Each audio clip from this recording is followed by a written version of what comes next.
Hi everyone. I wanted to give you an update on the work to the contract. First, I want to encourage you all to begin the work to the contract on Friday, the last day before winter break. In other words, leave at the end of the day when it's time to go home. Don't take any work with you and enjoy this holiday time with your family and friends. Don't worry about any schoolwork or doing anything that might stress you out as it relates to work. So when we come back on January 4th, you may have questions about exactly what is the work to the rule and how to do that. So know that our website, www.vtoweb.org, has a ton of information on it about the work to the contract. We have the work to the contract headquarters, and you can find that link just to the right-hand side of the website when you get there. Just scroll down to work to the contract headquarters and click on it, and there you'll find a wealth of information, including how to communicate with administrators, how to communicate with parents, information on setting priorities, what work to the contract means as it relates to your VSET evaluation, and what it means for annual contract teachers. So please look at that information and you'll see, hopefully you'll be able to get answers to your questions. Second, I want to let you know some specifics as regards to work to the contract. Know that last year, over 60% of our members participated in the work to the contract, which helped us to be successful.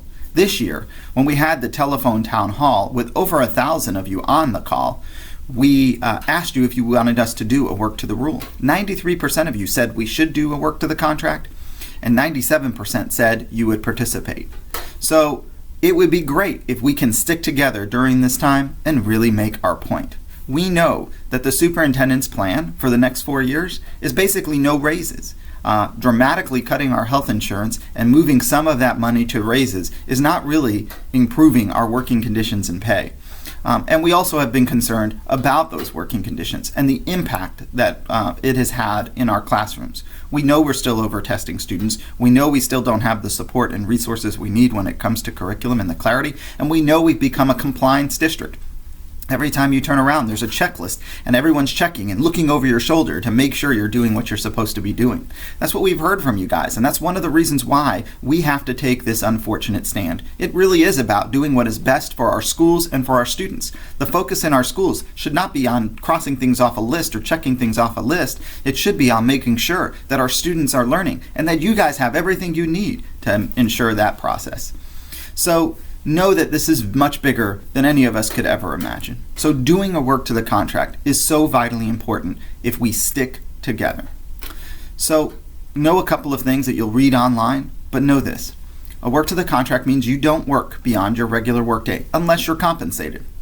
So if you receive a supplement to perform certain duties after hours, you would continue to do those duties because you are receiving a supplement. If you tutor and get paid for tutoring, then you would continue to tutor and get paid for tutoring. What you would stop doing is working the extra hours or giving up your lunchtime for free when you're not compensated for those things. And so that may mean that you don't do after-school programs, that you don't have after-school clubs for which you're not compensated, that you're not available for parents. And it really should mean you're not taking work home with you after hours. So the question is, how do you do that? Because there are so many things. Well, you need to ask what the priorities are. And to us, the most important priorities are teaching students, communicating with parents, and planning those lessons. Those are the most important things that we do. Outside of that, it's secondary. Last year when we did this, the district had to cancel workshops. They had to cancel district meetings.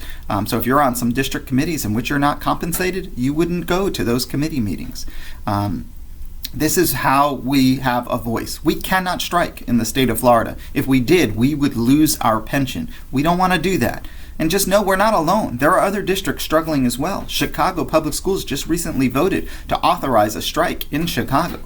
They're on the same path we're on. They can strike, we can't, but we can do a work to the contract, and we know that that work to the contract could have big impacts. Our district continues to make excuses as to why things haven't improved. Our school board continues to make excuses. In fact, one school board member said that he wonders whether or not teachers really care in this district.